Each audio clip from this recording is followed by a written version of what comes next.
मुस्लिमों के घर को फूंकना, आग लगाना, उसमें लूटपाट करना जैसे जो तमाम तरीके के आरोप बहराइच हिंसा में लगे, दंगा में लगे, आखिर वो कौन भड़काना चाहता था? आखिर वो कौन से शख्स हैं जिन्होंने ये पूरी साजिश को रचा? क्या ये रैंडम हिंसा हुआ या फिर इसकी पटकथा पहले ही लिखी जा चुकी थी? जहां मेरा नाम है दिव्यांशु और आप देख रहे हैं लाइव हिंदुस्तान।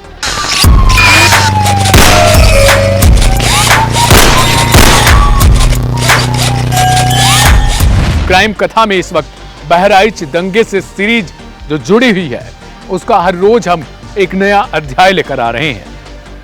आज नया अध्याय दैनिक भास्कर के गुप्त कैमरे पर जिन दो दंगाइयों ने यह खुद कबूला था कि वो हिंसा में थे, उन्होंने आग लगाई, उनका मकसद था पूरे महाराजगंज को फूंकना, वो दोनों गिरफ्तार हो चुके हैं। हमने ये लगातार आपको खबर दिखाई इस क्राइम कथा में, इसी सीरीज से जुड़ी हुई एक के बाद एक एपिसोड लाई और अब फिलहाल कार्रवाई हो चुकी है।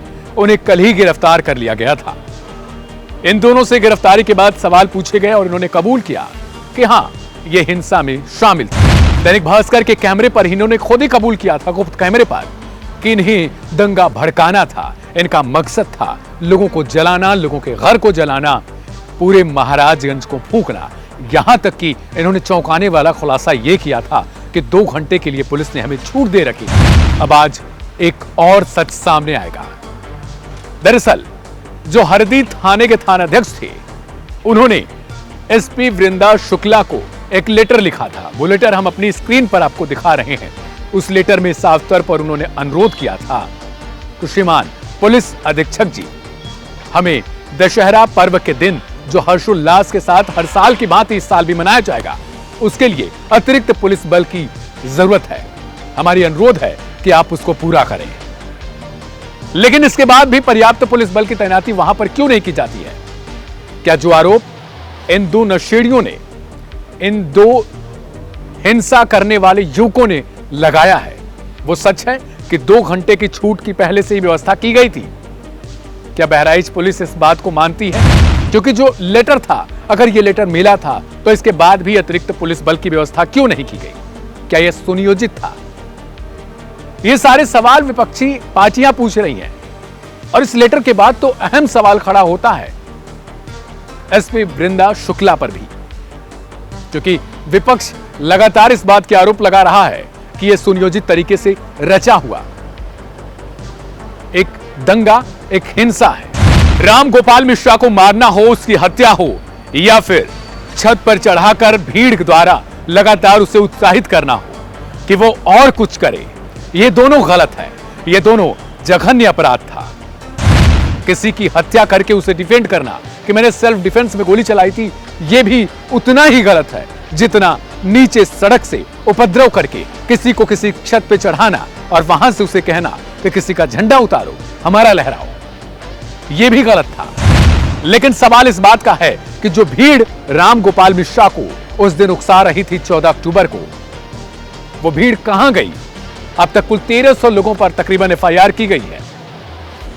तकरीबन 50 से ज्यादा लोगों की गिरफ्तारी की भी बात सामने आई, लेकिन अब तक बहराइच पुलिस इस बात को साबित करने में नाकाम ही है कि आखिर उस दिन हिंसा हुई कैसे। अलग अलग थ्योरियां लगातार आ रही हैं, लेकिन सवाल अब इस बात पर है कि जिन 2 आरोपियों ने, जिन्हें अब गिरफ्तार किया गया है, पुलिस ने गिरफ्तार किया, उन्होंने जो सच्चाई बताई है, क्या वही सच है?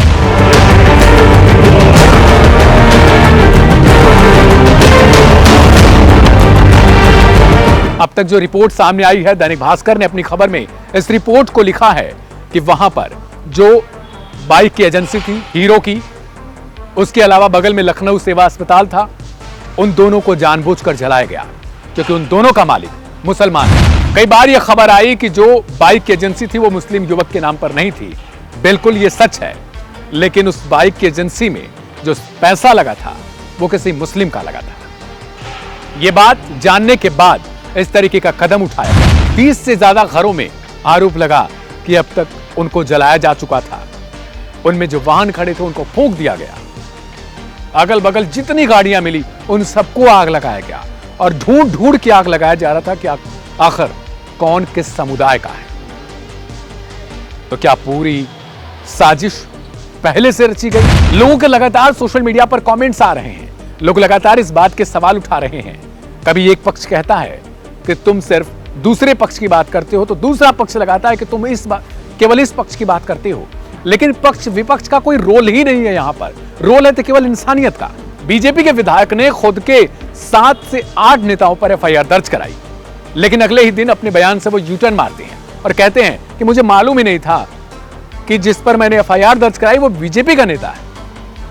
यानी अगर विधायक महोदय को पता होता कि वो बीजेपी का है तो वो उस पर एफआईआर दर्ज नहीं कराते। लेकिन पहले दिन तो उन्होंने सारा खेल कर दिया था। पहले ही दिन उन्होंने खुलासा कर दिया था कि हिंसा में बीजेपी के स्थानीय नेताओं का रोल। उन्होंने पत्थर चलवाए, यहां तक कि फायरिंग करवाई, विधायक को जान से मारने की कोशिश की। यह विधायक ने अपनी एफआईआर में लिखवाया।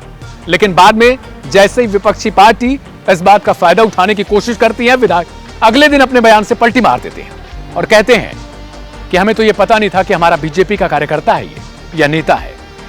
विधायक को इतना भी नहीं पता कि उसके स्थानीय नेता उसकी पार्टी के हैं। उसके बाद इस तरीके की बयानों से पलटी मारना, कहीं ना कहीं पहले खुलासा करना और बाद में यह कहना कि मुझे तो कुछ पता ही नहीं। ये वही विधायक हैं जिन्होंने राम गोपाल मिश्रा की परिवार की मुलाकात मुख्यमंत्री योगी आदित्यनाथ से करवाई थी।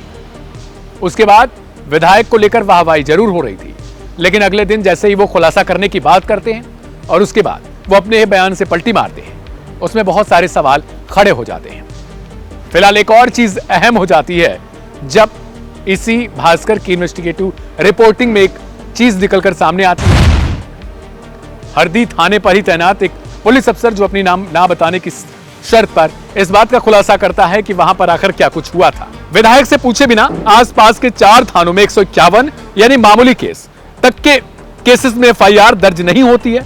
विधायक जी का पूरे जिले में होल्ड है। डीएम एसपी उनकी ही बात सुनती हैं। मुझे सूचना मिली कि राम गोपाल मिश्रा की पहले से ही अब्दुल हमीद के परिवार से टशन थी। अब्दुल का बेटा जिसने गोली मारी है वह बदमाश है। अगर दोनों में विवाद नहीं होता तो राम गोपाल सिर्फ अब्दुल के घर का ही झंडा नहीं उखाड़ता। वहां तमाम मुस्लिमों के घर हैं जिन पर झंडे लगे हुए थे। यानी अगर इस पुलिस अफसर की बात को सही माना जाए तो फिर यह पूरा मामला केवल दूसरे समुदाय को टारगेट करना है। उस भीड़ पर अब तक क्या कार्रवाई हुई इसकी भी कोई खबर नहीं है। महज एफआईआर दर्ज हुई है अज्ञात लोगों पे। घटना से जुड़े कई सीसीटीवी फुटेज, इसके अलावा कई वीडियोस जो सोशल मीडिया पर वायरल हो रही हैं, उसमें एक और चीज होती है जिससे बहराइच पुलिस की कहीं ना कहीं पोल खुलती हुई नजर आती है। एक सीओ साहब हैं, वो अश्रु गैस के गोले छोड़ना चाहते थे, यानी वो फायर करना चाहते थे, लेकिन उनसे बंदूक ही नहीं चलती,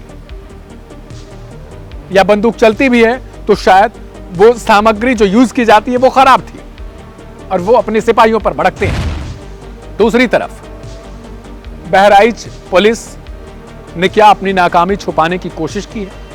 क्या अतिरिक्त बल जो चाहिए था, जो लगातार कई रिपोर्ट्स में खुलकर सामने आया कि मांग तो की गई लेकिन दिया नहीं गया,